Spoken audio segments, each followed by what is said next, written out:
Howdy folks. In this module I wanted to introduce a quick, really useful, really powerful technique for working with a piece of writing. It's called the reverse outline, and it's really simple. Here's what we're going to do. First of all, in one sentence, you're going to write out the main claim of your paper. Then, for each paragraph in the paper, you're going to write a one-sentence summary of that paragraph. Each sentence should express the main idea of the paragraph as completely as possible. You should write complete sentences, so don't just give a quick topic or just say hamburgers. Make a full sentence statement of what that paragraph is saying, and write them as if they were part of the paper. So if you're doing this on your own paper, don't just say I'm talking about or it's about. Write it as if it were something that you were going to actually include in your paper.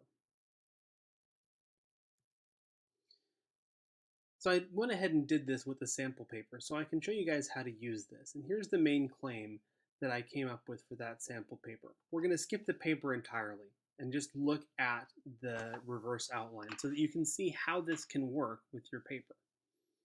So here's the main claim for the sample that we'll look at. While Ehrenreich raises some valid criticisms of positive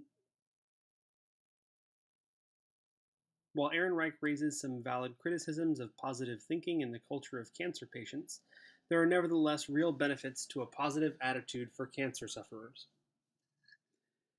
And I'm not going to read through each of these sentences for you, but I'll leave them up here. Go ahead and pause and read over these for a minute, and I'll go ahead and include them in the video description as well, assuming I remember, which is never a fair bet.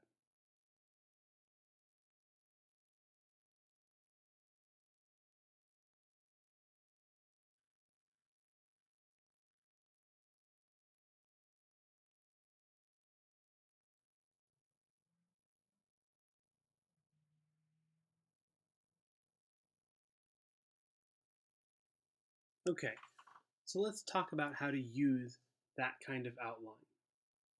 What we end up with after doing the reverse outline is what you just saw, a list of sentences, each of which represents a paragraph in our paper. And the power of that is that it gives us a tiny little version of our paper that we can work with, mess around with, fiddle with, and do things to, that then we can expand into changes that we need to make to our actual paper itself. One of the things that this can really help us with is dealing with long paragraphs.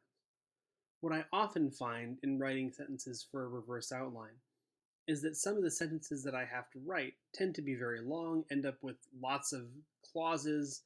I throw semicolons in there. I do what I call sentence gymnastics in order to fit all of the ideas in a paragraph into one sentence.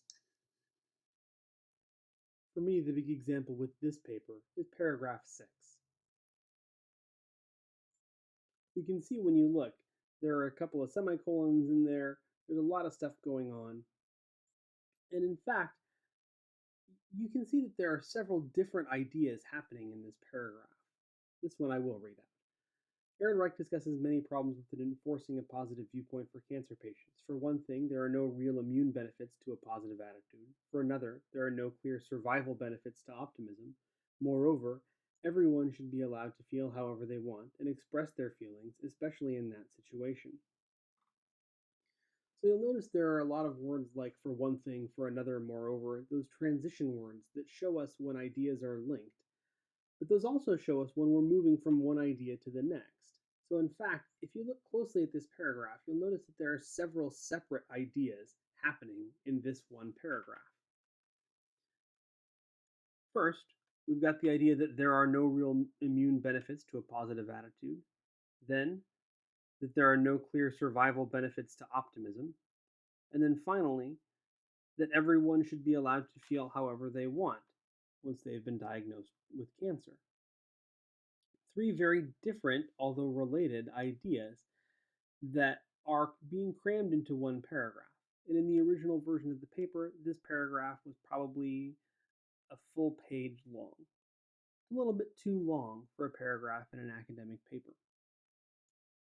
So, this is an easy problem to deal with, and what we do with this sentence can tell us what to do with our paper. So, the simple solution is to split this up into 4 separate paragraphs. Ehrenreich discusses many problems with enforcing a positive viewpoint in cancer patients. That paragraph might begin a section with 3 different paragraphs in it. One about the immune benefits to a positive attitude and whether or not they exist, one about the survival benefits to optimism, and one about how people are allowed to feel once they've been diagnosed with cancer. So for convenience, I put together a little to-do list for us that we'll start adding to as we go through this example. And the first thing that we can find by looking at this one long paragraph is that when we revise our paper, we might decide to split paragraph 6 up into 4 paragraphs because we can see 4 paragraphs worth of ideas there. So that's the first thing we can do with the reverse outline. It can help us find those paragraphs where we're running on too long and figure out how to split them up. So let's look at the second thing that the reverse outline can do for us. And to tell the truth, this is the much more powerful aspect of the reverse outline. And this is why I wanted to talk about this today. The reverse outline is a really powerful tool for figuring out how to structure your paper and for recognizing problems in your structure that you might not easily be able to see by looking at the paper itself. So check this out. When you look at these first several paragraphs, to me at least, there are a couple that stand out. And those are paragraphs 4 and 5. These are the paragraphs where the writer is talking about her grandmother. And if you look at the paragraphs around them, they don't really exactly fit. The first 3 paragraphs are talking about Ehrenreich's ideas, and then the next paragraph, or rather the next mega paragraph that has now become 4 paragraphs, are also talking about the they say part, what Ehrenreich has said. This section about the writer's grandmother feels out of place. So we can figure out where maybe that might belong, where it would work a little bit better. So we can pull it out here and look at the rest of our paper to see if there's anything maybe that this might go with. And you'll notice down around paragraph 8, there's a whole separate section where the writer is talking about her grandmother again. Why not put those 2 things together and make one big section about grandma?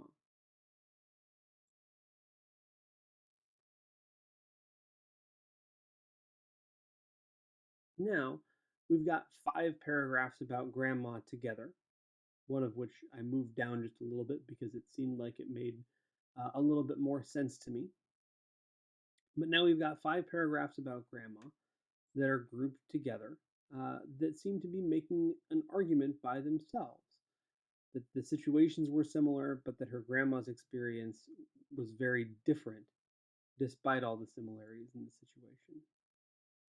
So that's another simple thing that we can do. Move those paragraphs so that we end up with one section about grandma. We'll put that on our to-do list.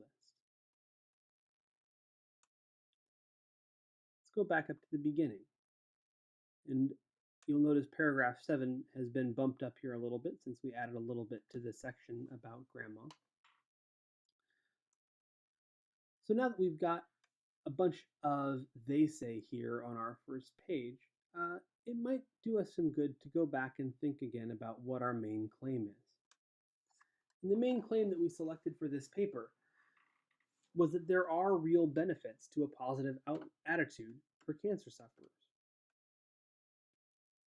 And if you look at the first couple of paragraphs here, you'll notice that in paragraphs 1 and 3, you see that idea articulated pretty clearly.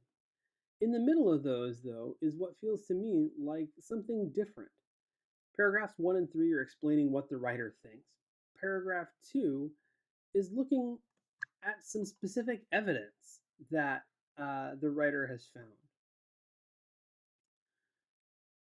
And to me, that feels like something more that belongs in the body of the paper. If we were to move that down a little bit, and then look at paragraphs 1 and 3 again, you'll find that paragraphs 1 and 3 now have a pretty clear statement of the writer's purpose, at least almost.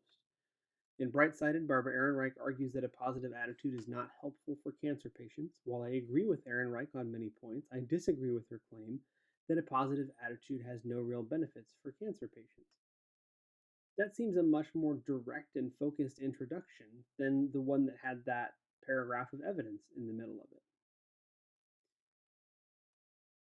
So there's one more thing that we can do, in addition to moving that second paragraph down to the body of the paper, and that's restate that claim a little bit more clearly. As it was, the writer was just saying, I disagree with Ehrenreich. Instead, let's make that into a direct statement. While I agree with Ehrenreich on many points, the evidence shows that there are real benefits to a positive attitude for cancer patients. Now it's not just a matter of agree, disagree. The writer is saying specifically what they want to prove in this paper. So to me, the next thing to look at is the fact that the first several paragraphs here are still almost all they say. The writer states her claim in paragraph 3, but for the most part, what we have here is a whole bunch of stuff about what Ehrenreich says. Ehrenreich claims that there are no immune benefits to a positive attitude, there are no survival benefits to optimism. These are all claims that the writer wants to respond to, but we in fact don't get any response to that until significantly later in the paper. So let's figure out how we can address that.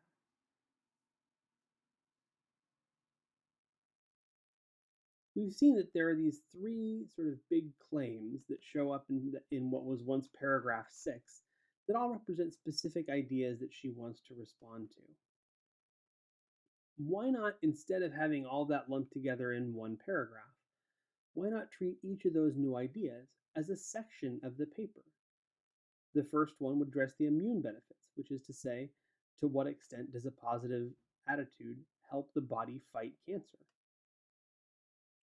The second would address the survival benefits. To what extent does it help people survive cancer? Which is similar, but not exactly the same, as we'll see here in a minute. And then finally, to what extent should cancer patients be free to feel the way that they want? Well, if we look at that as three separate sections rather than just one big paragraph, we can see pretty quickly some places where maybe some of these ideas would go together. And in fact, the two paragraphs that we've just moved around might fit well with the idea of immune benefits to a positive attitude. The idea of cancer risk and the idea of cancer survivability, whether or not the body can actually fight off cancer better, both fit with immune benefits. And in fact, the idea of coping skills might be a good link to the next point. So what about the survival benefits part? Is there somewhere in the paper where the writer talks about those things?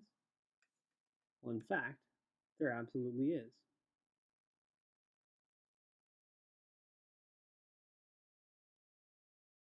If we look toward the end of the paper, you'll find that there's a bunch of evidence that we haven't really looked at yet, hanging out down at the bottom. If we take paragraphs 13 and 14, we might find that those things work well as an explanation of the survival benefits of cancer. It may not help fight cancer, but it might help cancer sufferers have a better quality of life, including things like making good life changes, like quitting drinking and smoking and learning more about treatment options. Those things might be considered survival benefits.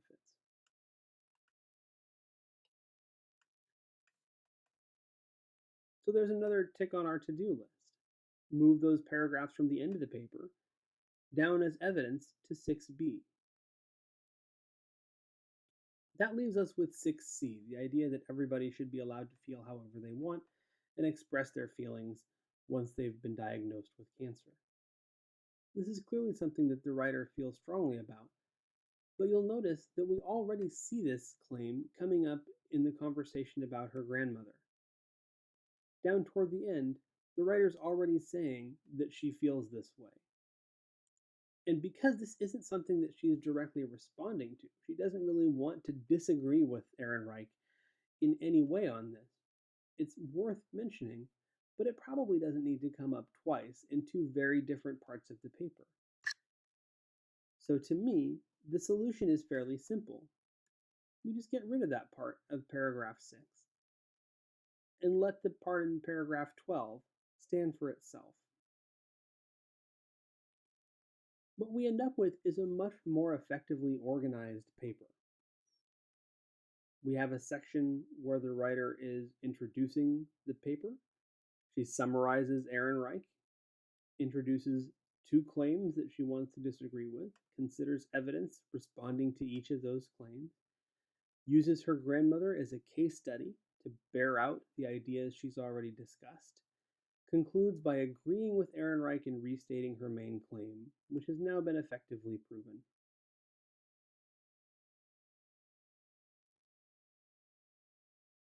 The process that we went through just by looking at these little one-sentence summaries of our paragraphs has led us to a whole bunch of different changes that we can make to our paper that will take it from kind of a mess to being really effectively organized, if not perfectly organized, but having a much more clear structure, a clear relationship between claims and support, a more clearly stated main claim, and much more effective paragraphing throughout the paper, all with one pretty simple technique.